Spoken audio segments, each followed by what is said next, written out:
بسم اللہ الرحمن الرحیم۔ کچھ لوگ ایسے ہوتے ہیں جو بیچارے بائی نیچر ہی کچھ پریشانیوں کا شکار ہوتے ہیں، اور قرآن مجید نے جو ارشاد فرمایا نا کہ کچھ لوگ نفس کی خواہش کو اپنا خدا بنا لیتے ہیں، تو وہ بلا وجہ بھی بہت ساری باتیں کرتے ہیں جن کا کوئی وجود نہیں ہوتا۔ عورت کو حقوق دلانے کے لیے بہت سارے لوگ بہت ساری غلط باتیں کرتے ہیں۔ جو لوگ یہاں سے کسی کو لے جاتے تھے نا دبئی دھوکہ دے کے، اور لے جاتے تھے یورپ میں، عرب ممالک میں دھوکہ دے کے لے جاتے تھے، تو وہ بھی کوئی خواب ہی تو دکھاتے تھے کہ اتنے لاکھ تنخواہ ہوگی، اتنا کچھ ہوگا۔ وہاں جا کے پتہ چلتا تھا کہ جیب سے بھی دینے پڑیں گے کچھ۔ بہت سارے لوگ ایسے ہوتے ہیں، وہ سارے خوبصورتی کے نام پر ہی دھوکہ دیتے ہیں۔ آپ کو پتہ ہے کہ جو آدمی کسی کو لالچ دیتا ہے تو کسی کو لوٹنے کے لیے اسے لالچ دینا بڑا ضروری ہوتا ہے۔ لوگ پہلے لالچ دیتے ہیں پھر لوٹتے ہیں، پہلے مکمل لالچ دیتے ہیں، یہ چیز مل جائے گی، یہ چیز مل جائے گی۔ لوگ مکمل لالچ دیتے ہیں، اس کے بعد پھر لوٹتے ہیں۔ اور اگر لالچ نہ دیں تو کوئی آدمی قابو آئے گا؟ لوگ لوٹتے ہیں لالچ دے کر۔ اچھا، اب وہ جو جس کو لالچ دیا جا رہا ہوتا ہے وہ کہہ رہا ہوتا ہے کہ نہیں نہیں تمہیں نہیں پتا، وہ اس وقت ماننے کو تیار نہیں ہوتا۔ وہ کہتا ہوتا ہے خوبصورت باتیں کر رہا ہے، اتنی اچھے پیغام دے رہا ہے، تم میرے دشمن ہو، تم مجھے منع کر رہے ہو۔ ہوش تب آتی ہے کہ جب سب کچھ لٹ جاتا ہے۔ عورت کو ویسے بھی قابو کرنا بڑا آسان ہوتا ہے۔ اعلیٰ حضرت بریلوی رحمۃ اللہ علیہ فرماتے ہیں بیٹیاں نازک شیشیاں ہوتی ہیں، ان کو تو ذرا سی چوٹ لگے تو ٹوٹ جاتی۔ دیکھیں کتنا بڑا جملہ کہا بریلی کا امام، میں نازک شیشیاں، ذرا کوئی آدمی گمراہ کرتا ہے، ذرا خراب کرتا ہے۔ اب دیکھیں نا، یہ جو بچیوں کو بچے مس گائیڈ کرتے ہیں، انہیں بڑے بڑے خواب دکھاتے ہیں، وہ بیچاری ماں باپ کو چھوڑ کے، بہن بھائی کو چھوڑ کے اس کے ساتھ شادی کرتی ہے، پھر جو اس کا بعد میں اشر ہوتا ہے، آپ ادلیاں نو سردار پہن تکے تے شرما والیاں نو جھوٹے ڈولیاں دے۔ پھر وہ بیچاری ماں باپ رکھتے نہیں، وہ ظلم کرتا ہے، تو کتنی بڑی تکلیف میں وہ بچی آ جاتی۔ نازک شیشی ہوتی ہے نا تو ٹوٹ جاتی۔ یہی حال اب جدید خواتین اور یہ جو کچھ اینکر پرسن ہیں، یہ اصل میں نا یہ آپ کو سیاست سکھاتے ہیں، لیکن یہ مادر پیدر آزاد لوگ ہیں، بالکل آزاد۔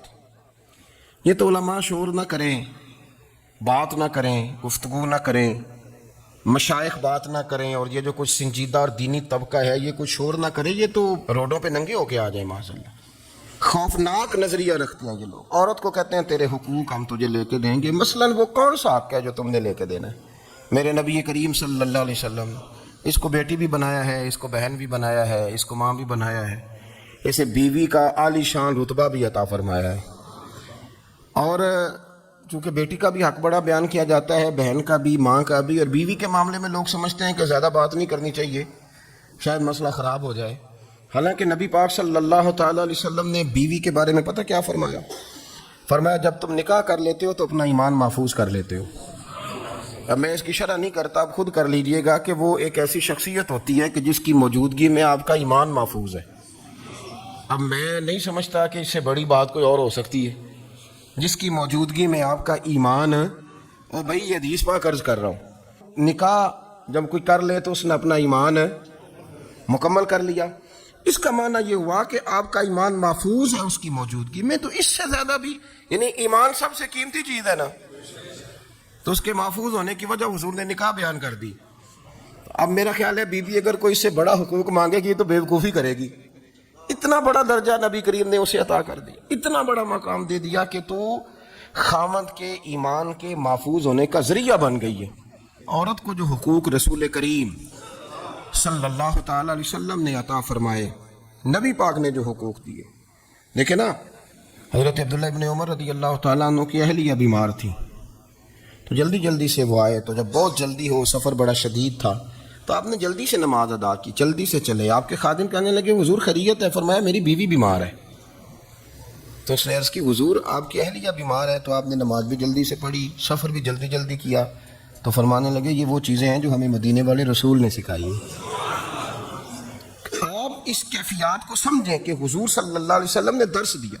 اور پھر ایک اور بہت بڑی بات، یہ فضیلت کسی اور کو نہیں دی. جو عورت کو حضور نے فضیلت دی، یہ فضیلت کسی اور کو نہیں دی. کبھی حضور نے فرمایا کہ تمہارا ابا تمہارے ساتھ ہے، بہت سخت رویہ کرے تو تم نے اس کو اس سختی پر داد دینی ہے. فرمایا چلو اگر وہ زیادتی بھی کرے تو تم نے اس کے ساتھ سلوک اچھا ہی کرنا ہے. لیکن آپ ایک بات کو سمجھے نا کہ بچے کے بارے میں، بیٹے کے بارے میں، بیٹی کے بارے میں فرمایا 10 سال کے ہو کے نماز نہ پڑھیں تو سختی کرو، تمہارا ڈنڈا بھی لٹکنا چاہیے. بہت ساری جگہوں پہ بہت سارے لوگوں کے لیے سختی کا حکم دیا، لیکن عورت کے لیے حضور نے جو جملے کہے، اصل میں ہم سمجھتے ہیں کہ یہ ایک بات ہے، مشہور ہو گئی ہے روایت حدیث، تو بس اس کے پس منظر پر اور جملوں کے حسن پر شاید معاذ اللہ غور کرنے کی ضرورت نہیں. ذرا اس لفظ کی تاثیر پر غور کریں. حضور نے فرمایا عورت ٹیڑھی پسلی سے پیدا کی گئی ہے، یہ ٹیڑھی ہے، کشیدہ کرنے کی کوشش کرو گے تو ٹوٹ جائے گی. تو حضور پھر ہمارے لیے حکم کیا ہے؟ فرمایا جیسی ہے تم اسی کے ساتھ نبھا کرو. آپ سمجھیں کہ اتنا محفوظ حضور نے درجہ دے دیا بی بی کو، اتنا محفوظ کہ فرمایا غلطی بھی ہو تو میرے غلاموں تم اس کے ساتھ نبھا کرو، گزارا کر لو. کو کیا اور حق چاہیے عورت کو جس کو اس کی غلطیوں سمیت نبی پاک نے قبول کرنے کا حکم دے دے کہ اس کی کمزوریوں سمیت قبول کر لو. اب اس کو اور کیا کوئی کمزوریوں سمیت قبول کرتا ہے؟ کبھی آپ دکان پہ بیٹھے ہو تو آپ کہیں بھی اس میں یہ بھی غلطی، میرے مال میں یہ بھی کمزوری ہے، یہ بھی کمزوری ہے، یہ بھی کمزوری ہے، تو کر لے قبول. کرتا ہے کوئی؟ کوئی شخص ایسا ہو جو کسی چیز کی کمزوریاں بیان کر کے کہ اسے قبول کرو؟ پر رسول کریم صلی اللہ تعالی علیہ وسلم نے نا ہمیں سبق دیا، حضور نے ہمیں درس دیا، نبی پاک نے ہمیں پیغام دیا. فرمایا یہ ٹیڑھی ہے، سیدھی کرنے کی کوشش کرو گے تو بیچاری ٹوٹ جائے گی، تو اس کے ساتھ نبھا کر جاؤ. آپ میری بات کو سمجھیے گا. چلیں میں اس پر ایک اور بخاری مسلم کی حدیث پڑھتا ہوں. حضرت سلمان فارسی رضی اللہ تعالیٰ عنہ اور حضرت ابو درداء کے درمیان بھائی چارہ تھا. مکے سے مدینے جب لوگ آئے تو حضور نے بھائی بھائی بنایا تھا. ان کے درمیان بھائی چارہ تھا تو ابھی پردے کی آیات نازل نہیں ہوئی تھی، تو لوگ ایک دوسرے کی طرف جاتے تھے. حضرت سلمان فارسی رضی اللہ تعالیٰ عنہ حضرت ابو درداء رضی اللہ تعالیٰ عنہ کے گھر میں تشریف لے گئے تو دیکھا کہ ان کی بیوی بڑی غمگین بیٹھی ہیں. تو ہم نے فرمایا بہن کیا ہوا؟ تو کہنے لگی تمہارے بھائی کو دلچسپی کوئی نہیں رہی، ہر روز روزہ رکھ لیتا ہے اور ساری ساری رات نفل پڑھتا ہے. حضرت سلمان فارسی کہنے لگے ٹھیک ہے کر لیتے ہیں بندوبست. نماز دین ہے کہ نہیں؟ دین ہے نا یہ چیزیں. لیکن حضرت سلمان فارسی جناب ابو درداء سے کہنے لگے آج میں نے تیرے گھر میں رہنے رات کو، کیونکہ وہ تو ساری رات نماز پڑھتے تھے، نفل پڑھتے تھے. انہوں نے کہا ٹھیک ہے. ایک بستر لا کے بچھا دیا حضرت سلمان فارسی کے لیے. سلمان فارسی فرمانے لگے دوسرا بھی لاؤ. کہا وہ کیا کرنا ہے؟ فرمانے لگے تو نے بھی سونا ہے، میں نے بھی سونا ہے، تو نے بھی سونا ہے. عشاء پڑھیں گے اور پھر دونوں سوئیں گے. کہا میں نے تو نماز پڑھنی ہے. فرمایا تہجد کے وقت اٹھ کے پڑھیں گے، اللہ کے رسول بھی رات آخری حصے میں جا کے نماز پڑھتے. ادھر ساتھ سلا لیا. وہ تھوڑی کو دیر سوئے، عبادت تھی ساری رات اٹھنے کی. ذرا اٹھنے لگے بستر سے تو حضرت سلمان فارسی فرمایا چپ کر کے سو جا، وہ بڑی رات پڑی ہوئی، چپ کر کے سو جا. وہ لیٹ گئے، پھر اٹھنے لگے تو فرمایا سو جا چپ کر کے، بڑا ٹائم ہے. شہری کے وقت اٹھے، نفل پڑھے. ان کا ارادہ تھا روزہ رکھنے کا، تو فرمانے لگے کل رکھا تھا نا نفلی روزہ جی، رکھا تھا، پرسوں بھی رکھا تھا، ترسوں بھی رکھا تھا. فرمایا آج نہیں رکھنا، آج میں تیرا مہمان ہوں، سارا دن کٹھے مل کے روٹیاں کھائیں گے، آج نہیں روزہ رکھنا. سلا دیا. اب حضرت ابو درداء رضی اللہ تعالیٰ عنہ کے تو کچھ نہ سکے، پر کہنے لگے سلمان تم پتہ تم کیا کر رہے ہو؟ نہ تم نے مجھے رات اٹھ کے زیادہ نفل پڑھنے دیے، سویرے روزہ نہیں رکھنے دیا. تو حضرت سلمان فارسی کہنے لگے کوئی لمبی بات تو نہیں نا؟ چلتے ہیں نا ابھی فجر میں مسجد نبی میں، تو نبی پاک کو بتاتے ہیں. سرکار دو عالم علیہ السلام کی خدمت میں تو اپنی بات کرنا میں اپنی کروں گا، حضور نتیجے کا اعلان فرما دیں گے، بات طے ہو جائے گی. حاضر خدمت ہوئے، عرض کی یا رسول اللہ صلی اللہ تعالی علیہ وسلم یہ ساری رات نفل پڑھتے ہیں، ہر روز روزہ رکھتے ہیں، ان کی اہلیہ غمگین بیٹھی ہیں، حکم فرمائے. تو نبی پاک صلی اللہ علیہ وسلم نے فرمایا پھر ہوا کیا؟ یا رسول اللہ میں نے رات سلایا ہے، سحری میں اٹھایا ہے، سویرے روزہ نہیں رکھنے دیا. نبی پاک نے فرمایا سلمان فارسی نے ٹھیک کیا، سلمان فارسی نے ٹھیک کیا. پھر حضور نے فرمایا، نبی کریم نے فرمایا ابو درداء تیرے اوپر اگر اللہ کا حق ہے، اس کے رسول کا حق ہے، دین کا حق ہے، تو فرمایا تیری آنکھ کا بھی تیرے اوپر حق ہے، تیرے وجود کا بھی تیرے اوپر حق ہے. یہ حضور نے فرمایا تیرے بچوں کا بھی تیرے اوپر حق ہے، تیری بیوی کا بھی تیرے اوپر حق. اس حق کو بھی سمجھے، حقوق اللہ بھی ہے، پر تیری آنکھ کا بھی تیرے اوپر. کیا مانا کہ تیری آنکھ سونا چاہتی ہے تو اسے سلا بھی، تیرے وجود کا بھی تیرے اوپر حق. تو تیرا وجود آرام کرنا چاہتا ہے تو اسے آرام بھی کرا. اور پھر وہاں نبی پاک صلی اللہ علیہ وسلم نے فرمایا میں تم سب سننا یہ لفظ حدیث کے حضور نے اسی موقع پر فرمایا میں تم سب سے زیادہ اپنے رب کو جانتا ہوں اور میں تم سب سے بڑھ کر اپنے رب سے ڈرتا ہوں. حضور فرمانے لگے میں روزہ بھی رکھتا ہوں افطار بھی کرتا ہوں, یعنی کبھی رکھتا ہوں اور کبھی نہیں رکھتا. فرمایا میں نفل بھی پڑھتا ہوں اور اپنی بیویوں کو وقت بھی دیتا ہوں. سرکار مسجد میں بھی آتے تھے, نوازوں کے ساتھ کھیلا بھی کرتے تھے, ان کے ساتھ پیار بھی کرتے تھے. تو اتنے بڑے حقوق حضور نے بیان فرمائے عورتوں کے کہ تمہاری بیوی کا بھی تمہارے اوپر. لو ایک حدیث بخاری کی اور یہاں بیان کر دیتا ہوں. ایک شخص نے آ کے عرض کی یا رسول اللہ صلی اللہ تعالی علیہ وسلم جہاد کے لیے تیاری ہو گئی ہے, صفیں بن رہی ہیں, مجاہدین کی تیاری ہے, تو میرا بھی نام لکھ دیا گیا ہے مجاہدوں کی لسٹ میں, لیکن یا رسول اللہ صلی اللہ تعالی علیہ وسلم میری بیوی نے حج کی تیاری کر لی ہے اور میرے دوستوں نے صحابہ نے میرا نام مجاہدین کی لسٹ میں لکھ دیا, تو میرے لیے کیا حکم ہے؟ یہ بخاری مسلم ہے. تو نبی پاک صلی اللہ تعالی علیہ وسلم نے فرمایا جہاد پہ کوئی اور چلا جائے گا تو بیوی کے ساتھ حج کرنے جا, اسے محرم کی ضرورت ہے, وہ تیرے بغیر کیسے جائے گی؟ مجاہدین کو تو اور مجاہد مل جائے گا پر تو اپنی بیوی کے ساتھ جانا. نبی پاک صلی اللہ علیہ وسلم نے مرد کو محافظ بنایا ہے, عورت کو مرد کا قیدی نہیں بنایا بلکہ عورت کو حفاظت عطا کی اور مرد کو اس کا محافظ بنایا. اب بچیاں آزاد ہونا چاہتی ہیں اور آزادی بھی وہ والی کہ جو بنیادی طور پر آزادی نہیں, فحاشی ہے. میں نے بہت پہلے کہا ہے کہ اسلام بیٹیوں کو قیمتی سمجھتا ہے. اس بندے کے پاس 20 تولے سونا ہو وہ چوک میں لے کے نہیں آتا, وہ قیمتی چیز ہے, اس نے چھپا کے رکھی ہوتی ہے. تو جو نبی پاک صلی اللہ علیہ وسلم کا کلمہ پڑھنے والے بیویاں, اسلام انہیں قیمتی سمجھتا ہے, کہتا ہے کہ تم قیمتی ہو لہذا گھر کے اندر رہو, تم باہر نہ ہو. لیکن عورتیں ہیں کہ ان کو بلا وجہ لوگ خراب کر دیتے ہیں اور بلا وجہ وہ اس مغالطے کا شکار ہو جاتی ہیں. اب آگے بڑھتے ہیں. قرآن مجید نے سورہ نور کی آیت نمبر 30 میں کہا کہ کل للمؤمنین یغضوا من ابصارہم, فرمایا کہ اے محبوب علیہ السلام مومن مردوں سے کہہ دو کہ اپنی نظریں جھکا کے رکھیں, اپنی نظریں. اور اگلی آیت میں فرمایا وَقُلْ لِلْمُؤْمِنَاتِ يَغْضُضْنَ مِنْ أَبْصَارِهِنَّ, فرمایا کہ اے محبوب مومن عورتوں سے بھی کہہ دو کہ اپنی نظریں جھکا. مرد بھی اپنی نظر جھکا کے رکھے گا عورت کی طرف, لیکن یہ ساری پابندی صرف مرد پر نہیں, عورت بھی غیر محرم کا چہرہ نہیں دیکھے گی, اس پر بھی اسی طرح نظر جھکانے کا حکم ہے جس طرح کہ وہ ہر دکاندار کو بھائی جان کہہ کے گفتگو کرنے کی اس کو بھی اجازت نہیں ہے کہ وہ سمجھے کہ پابندی تو مرد نے کرنی تھی, میں نے تھوڑی کرنی تھی. وہ جس کے پاس جائے, جہاں بھی جائے, ڈاکٹر کے پاس جائے, باہر جائے, تو وہ جس طرح مرضی اس کا دل چاہے وہ بات چیت کرے, اس کی عورت کو بھی اجازت اسلام نہیں دیتا. بنیادی طور پہ اسلام شرم و حیا کا دین ہے, حیا کی بات کرتا ہے. حیا کی جب ہم تعریف کرتے ہیں تو حیا کی تعریف یہ ہے کہ کوئی کبھی چیز دیکھ کے نا تو آپ کی طبیعت میں کراہت محسوس ہو, آپ کوئی غلط جملہ منہ سے نکالتے ہوئے ذرا جھجکیں, آپ کوئی غلط بات کرتے ہوئے تھوڑا بوجھ محسوس کریں. ہمارے گھر تیزی سے فروغ پایا ہے بے حیائی میں. سنگیوں کی محفلیں, یاروں کی محفلیں, اس میں غلیظ گفتگو ہوتی ہے الا ماشاء. ان دوستوں کو بڑی پاک صاف گفتگو کرنی چاہیے. دوستی کا رشتہ بڑا مقدس رشتہ ہے, جو یہاں ایک دوسرے سے پیار کریں گے جنت میں بھی اکٹھے داخل کیے جائیں گے. شرط یہ ہے کہ پیار اللہ رسول کی رضا کے لیے ہو, لیکن اس کے اندر اگر آپ کی گفتگو کچی ہو, کمزور ہو, فحاشی والی ہو, عریانی والی ہو. وہ ہمارے ہاں تو اب اس کو لوگ فیشن سمجھتے ہیں, اس کو مردانگی کی علامت سمجھتے ہیں کہ وہ جی ساری باتیں جی وہاں ہو گئیں اور جس کا جو جی چاہا اس نے کہا. آپ جب حیا کے دائرے میں ہوتے ہیں تو آپ خود بھی سکون محسوس کرتے ہیں. دیکھیں نا, آپ کو نیند سکون سے کہاں آتی ہے؟ جہاں کمرہ بند ہو, چاروں جانب دیوار ہے, اوپر چھت ہے, خالی دروازہ بھی کھلا ہوا ہونا, تو جب بندہ سکون لینا چاہتا ہے تو کہتا ہے یار ذرا دروازہ ذرا بند کر دو. وہ اچھی طرح اپنے آپ کو چھپا لیتا ہے نا حیا کے پردے میں, تو اللہ اسے سکون عطا کرتا ہے. اور جو اس سے بھی زیادہ ٹھنڈی نیند میں جانا چاہتا ہے وہ کہتا ہے لائٹ بھی بند کر دو. اب وہ مکمل طور پہ سمجھتا ہے کہ میں چاروں جانب سے چھپ گیا ہوں, اگر میں کھل کے بھی سو جاؤں گا تو میرا کیونکہ پردہ قائم ہے تو مجھے کوئی دشواری نہیں ہوگی. آپ جب چھپ جاتے ہیں, جب آپ حیا کے اندر سمٹ جاتے ہیں, جب آپ چادر کے اندر آ جاتے ہیں, تو آپ بہت ساری جگہوں پہ آسانی محسوس کرتے ہیں. تو حیا تو آپ کو سکون دیتی ہے, حیا تو دل کو راحت دیتی ہے.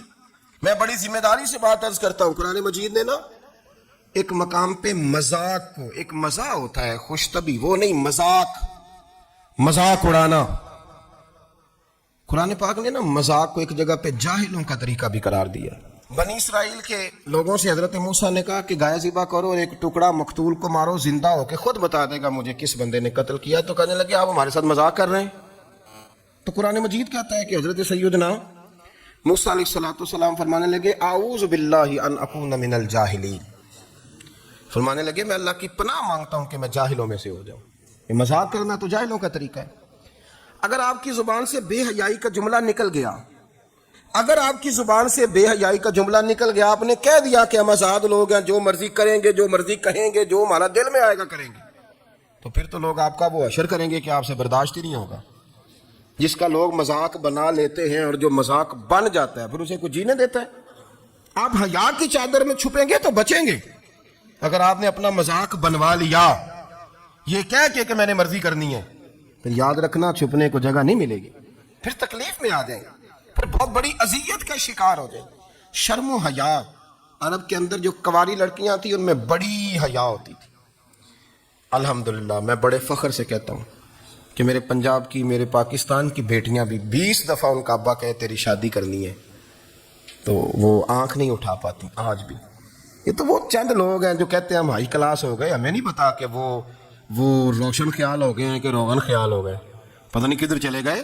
ورنہ ہماری بیٹیاں آج بھی جب ان سے ان کا باپ, ان کی ماں بات کرتی ہے تیری شادی کی, تو وہ تو شرم کے ساتھ پچھلے سے پچھلے کمرے میں چھپتی ہیں. یہ اللہ نے فضل کیا ہوا ہے اس ملت پر. تو عرب کی لڑکی بڑی حیا والی ہوتی تھی, اس سے کوئی بات کرنی پڑتی تھی تو 20 دفعہ بات کی جاتی, پھر بھی وہ عورت چھپتی پھرتی تھی. حضرت عائشہ صدیقہ رضی اللہ تعالیٰ عنہ فرمانے لگیں میرے نبی پاک صلی اللہ علیہ وسلم عرب کی کواری لڑکیوں سے بھی زیادہ حیا کرنے والے. قاضی اعجاز مالکی نے, شیخ عبدالحق محدث دہلوی نے, دیگر بزرگ جو سیرت نگار گزرے انہوں نے لکھا ہے کہ نبی پاک صلی اللہ علیہ وسلم کے اندر 100 مردوں سے زیادہ طاقت تھی. 100 مردوں سے زیادہ طاقت. اب جو بات کہنے لگا ہوں, جو نتیجہ دینے لگا ہوں, اس پر خاص توجہ آپ فرمائیں گے. ذرا فکری طور پر, نظریاتی طور پر ایک چیز کو سمجھیے. ہم سمجھتے ہیں کہ جوان لڑکا ہے جی جو مرضی کرے, عمر ہے جی. آپ ذرا بات پر غور کیجئے گا کہ حضور صلی اللہ علیہ وسلم میں طاقت 100 مردوں سے زیادہ ہے اور حیا کواری لڑکیوں سے بھی زیادہ ہے. ذرا اس بات کا تقابلی جائزہ کیجئے گا کہ طاقت 100 مردوں سے زیادہ ہے لیکن حیا کواری لڑکی سے بھی زیادہ ہے. اس کا معنی یہ ہوا کہ جس ٹہنی کو پھل زیادہ لگ جاتے ہیں وہ جھکا کرتی. تو حیا تو حسن ہے, حیا تو آپ کو پاک صاف کرے گا, حیا تو آپ کو نرالا کرے گا, انوکھا کرے گا. وہ ہمارے ایک دانشور ہے, انہوں نے مضمون لکھا, کئی باتیں بڑی پسند آتی ہیں. وہ کہتے ہیں کہ میری اہلیہ, ان کو بھی کسی نے مس گائیڈ کر دیا تھا, حالانکہ اچھی خاتون ہے, کسی نے مس گائیڈ کر دیا. تو وہ بھی سماجی اور ویلفیئر, اور یہ خواتین کو شوق ہوتا نا بننے کا, تو وہ بھی سماج کے اندر اچھا مقام تلاش کرنے کے موڈ میں آ گئی. تو کئی ایک دن جانا تھا تو بڑی بن سنور کے میرے ساتھ وہ گاڑی میں بیٹھ گئی. تو میں گاڑی میں, عورتوں کو یہ بھی مسئلہ ہوتا ہے نا کہ ہماری تعریف کرو, تو کئی دفعہ بعض مردوں بیچاروں کو جھوٹ بولنا پڑتا ہے, تو زبردستی کراتی ہیں نا جی. تو اس میں گنجائش بھی دی ہے شریعت نے گنجائش دی ہے کہ کبھی بیوی کو راضی کرنے کے لیے خلاف واقعہ بات کرنی پڑے تو کر لینی چاہیے. تو وہ کراتی بھی ہیں. 3 موقع پر خلاف واقعہ بات کرنے کی اجازت ہے.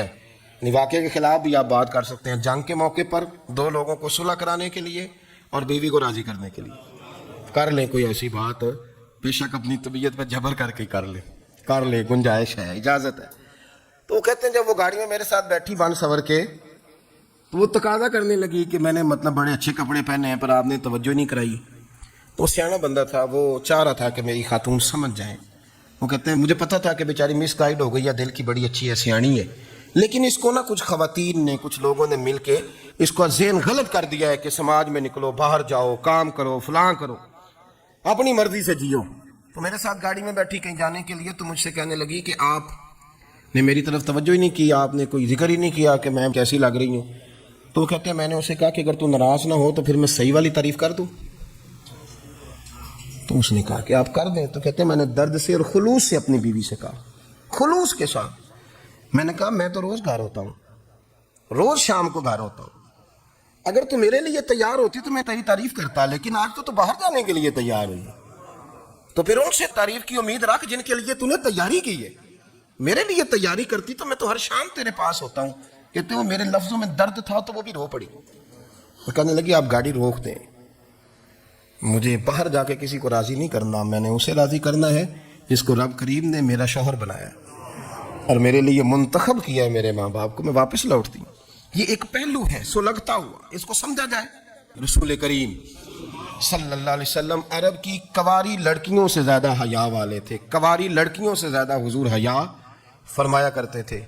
جب خانہ کعبہ کی مکہ شریف میں تعمیر ہو رہی تھی نا, اہل عرب اس کو تعمیر کر رہے تھے, تو نبی پاک صلی اللہ علیہ وسلم اپنے چچا حضرت عباس کے ساتھ خانہ کعبہ کی تعریف میں مصروف تھے.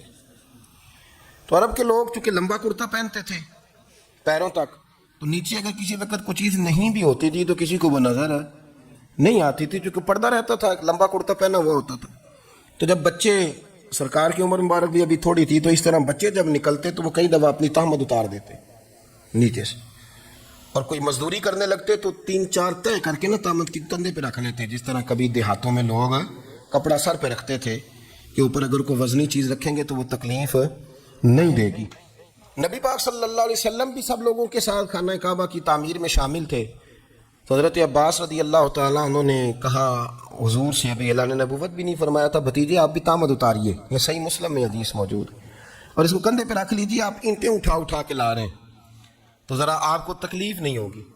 تو سرکار دو عالم صلی اللہ علیہ وسلم سے یہ بات کہی, اور پھر جلدی سے حضور کی تہمت کو نکال کے نا, حالانکہ لمبا کرتا پہنا ہوا ہے, تو وہ جیسے ہی ان کے کندھے پہ رکھا اینٹیں رکھنے کے لیے, تو سرکار تو زمین پہ گر گئے, بے ہوش ہو گئے, آنکھیں آسمان کی طرف, اور پھر حضور پکار رہے ہیں آزاری آزاری آزاری, میرا تہمت دے دو, میرا تہمت دے دو. کبھی کوئی شخص اس وجہ سے بھی بے ہوش ہوا ہے کہ میرے وجود سے کپڑا اتر گیا ہے؟ حالانکہ سرکار پر وہ بے ہوشی بھی نبی پاک کا وہ جو غلبہ ہے نا شرم و حیا کا, اس کی وجہ سے ہوئی. ورنہ تو حضور فرماتے ہیں کہ میری آنکھیں سو جاتی ہیں, دل تو میرا اس عالم میں بھی جاگتا رہتا ہے. تو سرکار زمین پہ تشریف لے آئے, آنکھیں میرا تہمت دے دو, میرا تہمت دے دو. تو جلدی سے انہوں نے تہمت دیا تو حضور نے باندھ لیا. پھر طبیعت مبارک میں تسلی ہوئی. یعنی ہم اس رسول کے غلام ہیں کہ جن کے تو وجود سے کپڑا اتر جائے تو حضور برداشت نہیں کرتے, قبول نہیں فرماتے, تکلیف شروع ہو جاتی. لیکن یہاں نوجوان ہیں اور بڑا قد کاٹ ہے اور بڑے بڑے سمجھدار لوگ ہیں, گرمی آتی ہیں تو شارٹ کپڑے پہن کے گھومتے ہیں. ان کو خیال نہیں کہ یہ وہ والا لباس ہے جو باہر تو کیا گھر میں اماں کے سامنے نہیں پہننا چاہیے, بہنوں اور بیٹیوں کے سامنے نہیں پہننا چاہیے. آپ کی گفتگو میں شرم و حیا ہو, آپ کے لب و لہجے کے اندر حسن ہو. آپ کو پتہ ہے نبی پاک صلی اللہ علیہ وسلم نے فرمایا میری امت میں سب سے زیادہ حیا کرنے والے عثمان غنی ہیں. عثمان غنی سب سے زیادہ حیا کرنے والے. آپ فرمایا کرتے تھے جب سے حضور کا چہرہ دیکھا ہے میں نے کبھی اپنی شرمگاہ بھی نہیں دیکھی, میں نے آنکھوں کا وضو نہیں توڑا, اور جب سے حضور کے دست مبارک میں نے بیعت کے لیے سیدھا ہاتھ بڑھایا تو پھر سیدھا ہاتھ میں نے کبھی گندگی کو نہیں لگایا. حیا تھی. آپ باتھ روم کے اندر بھی غسل فرماتے تھے تو کپڑوں سمیت کرتے تھے. کسی نے کہا حضرت جی واش روم کے اندر کیوں نہیں کپڑے اتارتے؟ آپ فرمانے لگے باہر بندوں سے حیا کرتا ہوں, اندر جاتا ہوں تو رب سے حیا نہیں شروع ہو جاتی. وہ تو دیکھ رہا ہے نا. تو میں جو بات آپ کی خدمت میں عرض کرنا چاہتا ہوں اس کو آپ سمجھیے گا میرے عزیز, کہ شرم والا مزاج, گفتگو بھی شرم والی, آنکھیں بھی شرم والی, لباس بھی شرم والا, دوستی یاری بھی شرم والی, بہت ساری ایسی باتیں. دیکھیں نا آپ ذرا, میں نے کہا کہ باتوں کو سن کے گزر نہ جایا کریں, اس کی گہرائی پر غور کریں.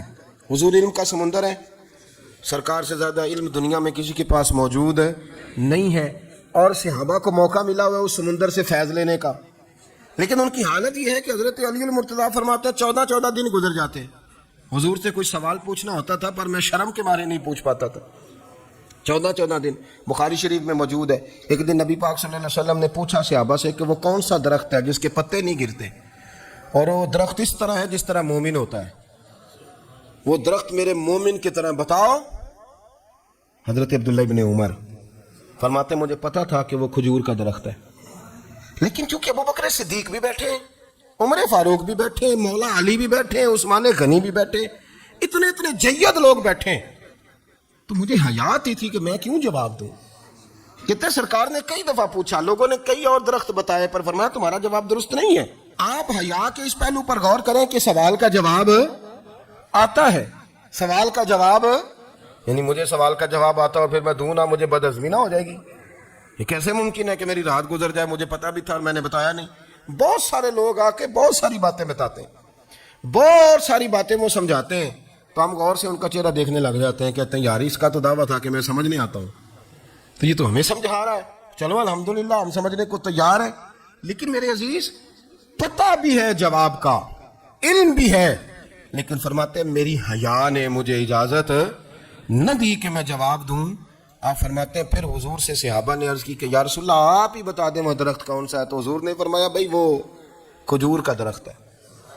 تو آپ فرماتے ہیں میں دل ہی دل میں کہہ رہا تھا کہ الحمدللہ میرا جواب درست ہے، حالانکہ میں نے جواب دیا ہی نہیں۔ تو لفظوں میں حیا، جملوں میں حیا، آنکھوں میں حیا، اٹھنے میں حیا، بیٹھنے میں حیا، چلنے میں حیا ایک خوبصورت حسن ہے۔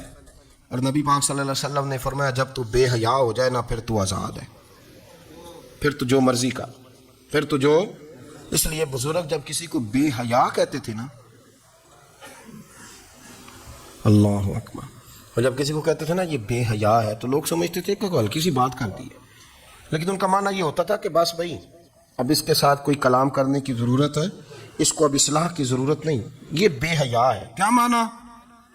کہ اب یہ جو اس کے دل میں آئے گا وہ کرے گا، جو اس کی طبیعت چاہے گی وہ کرے گا، اب یہ کسی پہلو بھی قابو آنے کو تیار ہے، بے حیا ہو گیا۔ بے حیائی بہت بڑا عیب ہے۔ اور جو لوگ کہتے ہیں کہ ہمیں بالکل آزادی ہونی چاہیے، ہمارا اپنا جسم ہے تو ہماری اپنی مرضی چلے گی۔ ایک وزیر صاحب میں پتہ نہیں میں ان کو جانتا تو نہیں، انہوں نے سینٹ میں تقریر کی ہے، میں نے ان کی بات سنی ہے، اس نے کہا نہیں نہیں بھائی جسم رب کا ہے تو مرضی بھی تو رب کریم کی چلے گی، اور مرضی بھی اللہ کی۔ یہ مجھے تھوڑا سا مسئلہ ہے جسم پر، کبھی کبھی مجھے کثرت سفر سے الرجی ہو جاتی ہے۔ میرے ساتھ لوگ نا دل سے پیار کرتے ہیں، شاید ہی کوئی اچھا ڈاکٹر ہو جس تک میرے سنگی مجھے لے کے نہ گئے ہو، پر جسم اللہ کا ہے نا، مرضی بھی جب وہ چاہے گا صحت دے گا۔ کیوں کچے کاموں میں لوگ پڑ گئے، کیوں غلط لوگ سوچ میں پڑ جاتے ہیں؟ یہ اسی کا ہے، اور جب وہ چاہے گا، آپ اس بات کو اچھی طریقے سے سمجھ لیں کہ جو اپنی مرضی چوکوں چوراہوں میں کر رہے ہوتے ہیں نا، جو مرضی گندمند، وہ جانور ہوتے ہیں، وہ جانور ہوتے ہیں جو نہ چوک دیکھتے ہیں نہ گلی دیکھتے ہیں، نہ انہیں پتہ ہوتا ہے کہ جگہ کون سی ہے۔ وہ انسان، میں نے کہہ دیا جو میں نے کہنا تھا، میں نے کہہ دیا، وہ جانور ہوتے ہیں۔ اور جو کچھ انسان ہوتے ہیں نا، ان کے اندر کچھ نہ کچھ پھر شرم حیا بھی ہوتی ہے۔ وہ چوکوں چوراہوں میں وہ حرکتیں اور وہ کام نہیں کرتے جو جانور کرتے ہیں۔ ان کے لیے بڑے پردے ہوتے ہیں، ان کے لیے بڑی باتیں ہوتی ہیں، ان کے لیے بڑا کچھ ہوتا ہے۔ جو بالکل آزاد ہو جائے، کوئی پتہ نہ ہو کس وقت کیا کہنا ہے کیا کرنا ہے، تو پھر وہ دائرہ انسانیت سے خارج ہو جاتا ہے۔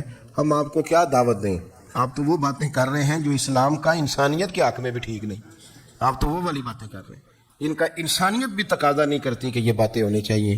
لیکن ایک بات، میں تو جذباتی نہیں ہوتا، میں بڑے غور سے چیزوں کو دیکھتا ہوں، سنتا ہوں، اور نہ میں ان موسمی مینڈکوں کی۔ وہ مجھے عاتق صاحب کہنے لگے جی بڑے بڑے مولوی ایک بندے کے ساتھ بیٹھے ہوئے ہوتے تھے اور وہ روزے میں بڑے بڑے درس دیتا تھا، تو وہ بھی فلانی حرکتیں کر رہا ہے۔ تو میں نے کہا ہم نے تو پرانا کہا تھا کہ موسمی مینڈک ہے، تو پرانے کہہ رہے ہیں کہ اداکار ہے، تو وہ جہاں کاسٹ کریں گے وہاں وہ اداکاری کرے گا۔ آپ کسی مذہبی جگہ کر لیں تو وہاں کر لے گا، کہیں اور جگہ کریں گے تو ہم تو پرانا کہہ رہے ہیں۔ تو کسی کو کبھی سمجھ آتی ہے تو کسی کو کبھی اور جگہ جا کے سمجھ آتی ہے۔ ہم ان لوگوں سے پریشان نہیں ہوتے، کیوں؟ سن لیں، کوئی مایوسی نہیں، ان کے اندر جتنا زور ہے وہ لگائیں۔ یہ ملک بنا ہے رسول اللہ کے نام پہ، یہ اللہ نے تحفہ دیا ہے امت مسلمہ کو، یہ نبی پاک کے نام پہ بنا ہے، تو یہاں جھنڈا بھی وہی والا بلند ہونا ہے جو مدینے والے رسول کا جھنڈا ہے، اور یہاں وہی کام چلے گا جو نبی پاک نے بیان فرمایا۔ تو اس طرح کئی لوگ آتے ہیں، وہ شور شار کرتے ہیں، چلے جاتے ہیں، اتنے نہ پریشان ہوا کریں۔ بہت سارے لوگ تو بیچارے اس قابل بھی نہیں ہے کہ ان کا نام لیا جائے، جب اتنا ہم ان کو اہمیت دے دیں، ان کا ذکر کریں، ان کا نام لیں، ان کی بات کریں، وہ بیچارے اس قابل ہی نہیں ہے، مطلب سٹیٹس ہی نہیں ہے ہمارا، اتنے فارغ ہیں ہم کہ اب جو بندہ آئے گا کہانی چھیڑے گا تو ہم چھیڑ جائیں گے۔ اور بھائی اللہ کا فضل ہے الحمدللہ تعالی، لوگوں نے بڑا شور کیا اور بڑے زمانے سے دنیا شور کر رہی ہے، پر اللہ کے گھر مسجدیں بھری ہوئی ہیں، مسجدیں بھری ہوئی ہیں۔ ہماری بیٹیاں پردے کرتی ہیں، پردے کو پسند کرتی ہیں، وہ حجاب میں رہتی ہیں، وہ سمجھتی ہیں کہ ہمارا اصل حسن کیا ہے۔ تو یہ پراپیگنڈا پرانا چلا آ رہا ہے، اس کا اللہ کے فضل سے امت مسلمہ پہ نہ کبھی اثر ہوا ہے اور نہ کبھی ہوگا انشاءاللہ۔ اللہ تعالی ہمیں حق پر استقامت عطا فرمائے۔